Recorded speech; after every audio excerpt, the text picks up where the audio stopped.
Olá, terceiro ano, tudo bem com vocês? Estou aqui para mais uma aula de português, para nós darmos sequência ao conteúdo da nossa apostila, tá? Diferente da apostila de inglês, a apostila de português nós não vamos conseguir terminar ainda, tá? A apostila de português, ela traz muito conteúdo, tem muita coisa, então nós não conseguimos encerrar, tá? A nossa primeira apostila de inglês, né? Ela traz apenas 6 unidades, tá? Nós trabalhamos, né? Conseguimos terminar aí no primeiro e no segundo bimestre todas as unidades, mas a nossa apostila de português ela é um pouco mais extensa, mesmo nós tendo aí 2 aulas de português por semana, nós não conseguimos terminar porque é muita coisa, tá? Na verdade é muita coisa e eu sempre volto, né? Explico todo o conteúdo novamente, então nós acabamos até demorando um pouquinho mais do que o necessário, do que o programado, na verdade, para essa revisão aí que é feita no terceiro ano. Mas não tem problema, nós vamos continuar. Quando nós terminarmos, aí depois nós iniciamos a próxima apostila, tá? Então hoje nós vamos trabalhar a unidade 15. Podem pegar a apostila de vocês aí, lá na página 194, tá? Que nós vamos iniciar a unidade 15, ou o capítulo 15 da apostila de vocês. Essa unidade 15 vai começar a trabalhar um pouquinho com a questão das orações. Orações coordenadas e orações subordinadas, tá? Então, nós já trabalhamos o que são orações, né? Orações são aqueles enunciados que contêm verbo, tá? Tem que ter verbo, tendo ou não sentido completo, não importa. O importante é que apresente verbo. Qual a diferença de uma oração coordenada e uma oração subordinada?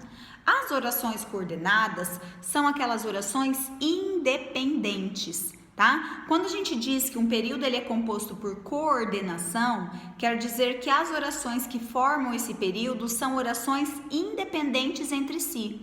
Elas estão relacionadas, elas estão ligadas pelo sentido, porém, elas não dependem uma da outra em relação ao sujeito, ao objeto, aos complementos e assim por diante, tá? Por isso que nós chamamos de orações coordenadas.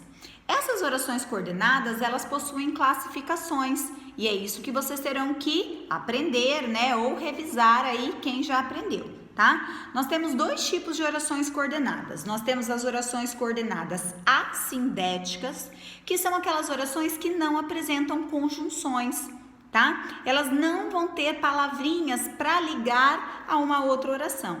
E nós temos as orações coordenadas sindéticas, que são aquelas orações que vão apresentar o síndeto, vão apresentar a conjunção, tá? Acompanhando aí na página 194, vocês têm lá embaixo, onde tem orações coordenadas, então vocês têm certinho a explicação das orações assindéticas, que não tem síndeto, e das orações sindéticas, que são aquelas que apresentam o síndeto, que apresentam a conjunção. Tudo bem?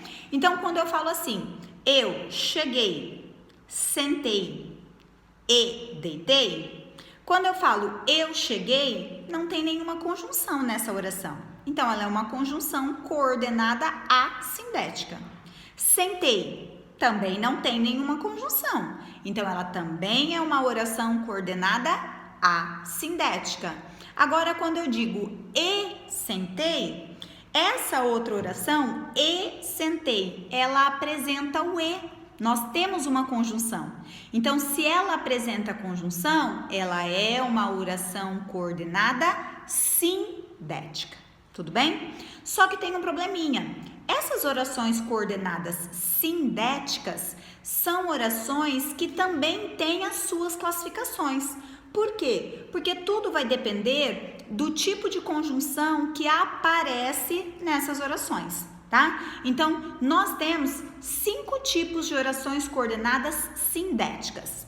Nós temos a aditiva, que dá a ideia de adição. Nós temos a alternativa, que vai dar ideia de alternância, de escolha.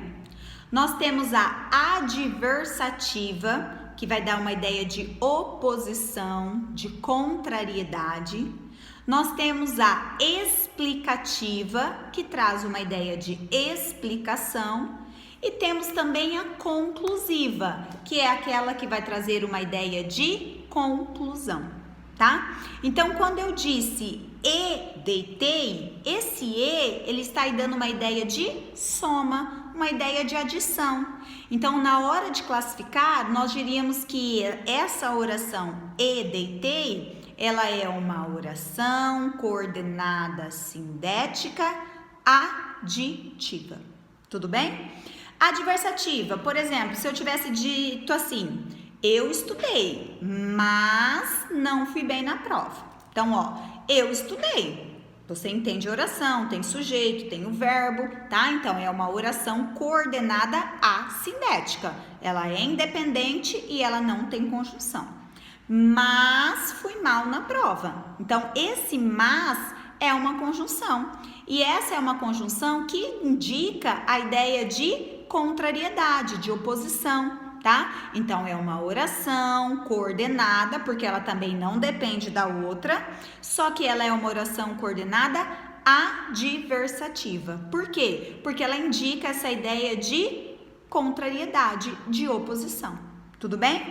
Então, isso são orações coordenadas. São aquelas orações independentes entre si, que podem ou não apresentar conjunções, e aí, dependendo da conjunção que aparecer, ela vai ter uma classificação de acordo com a ideia que essa conjunção quiser exprimir, tá? Então, eu vou mostrar para vocês aqui na apostila, ó, vocês têm uma tabelinha, tá? Tem um quadro aqui. Nesse quadro, ó, vocês têm as conjunções e as locuções coordenativas. Então, vocês têm quais são as conjunções aditivas, adversativas, alternativas, conclusivas e explicativas, que são as classificações possíveis aí para as orações coordenadas, tá? Aqui do ladinho também, ó, vocês têm todas as orações coordenadas.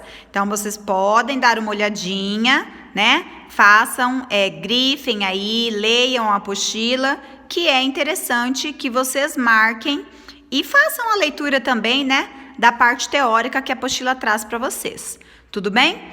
Bom, para treinar essa primeira parte, que fala então sobre as orações coordenadas, eu não vou misturar as subordinadas hoje, tá? Então, para treinar, para fixar um pouquinho a primeira parte que vai falar sobre as orações coordenadas, vocês podem marcar aí para fazer como exercício a página 197, tá? A página 197 é aquela parte do roteiro de aula. Então, vocês têm aí um resuminho para completar sobre as orações coordenadas, tá? Então, só 197, porque a 198, que é a outra parte do roteiro de aula, vai falar das orações subordinadas. E as orações subordinadas nós não vamos trabalhar agora, tudo bem? Então, façam primeiro a página 197, depois vocês vão lá para os testes. Os testes, nós não vamos fazer todos, tá? Vocês vão fazer alguns que são testes relacionados às orações coordenadas. Então, podem marcar aí os testes que vocês vão fazer.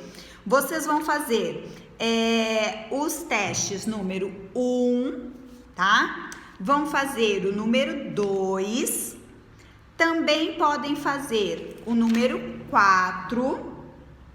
Depois, vocês vão fazer, essas são todas de subordinadas, depois nós temos aqui também, lá na página 205, vocês farão o número 18, tá? E também podem fazer, só o 18. Porque depois o 19 e o 20 são de orações subordinadas também, tá? Então, na verdade, os testes são 4 testes só que vocês vão conseguir fazer agora a princípio, tá? O número 1, o número 2, o número 4 e o número 18. Então, completem o roteiro de aula, façam esses 4 testes. Como não são todos que vocês vão fazer agora, às vezes para tirar foto vai ficar difícil, né? Ter que tirar foto de várias páginas. Então, lá no roteiro de aula, escrevam do ladinho ali, testes, né? Unidade 15, e aí coloquem o número, 1 a letra tal, 2 a letra tal, 4 a letra tal, 18 a letra tal. Coloca no cantinho, porque aí vocês tiram uma foto só daquela página e aí já tem a resposta dos testes, ok? Na próxima aula, então, aí eu corrijo, né, esses testes e introduzo as orações subordinadas, tá? Porque as orações subordinadas, vocês devem se lembrar, porque nós já estudamos lá no segundo ano, as orações subordinadas, elas são divididas em 3 tipos, tá? Então, aí nós vamos demorar um pouquinho mais para estudar as orações subordinadas, tá? Bom, fico aguardando então a resposta de vocês. Se vocês tiverem alguma dúvida, alguma dificuldade, se tiver algum probleminha, me mandem uma mensagem, podem me perguntar, podem me questionar, que assim que possível eu estarei respondendo. Tudo bem? Aí eu aguardo as respostas e volto na próxima aula para nós continuarmos. Até a próxima!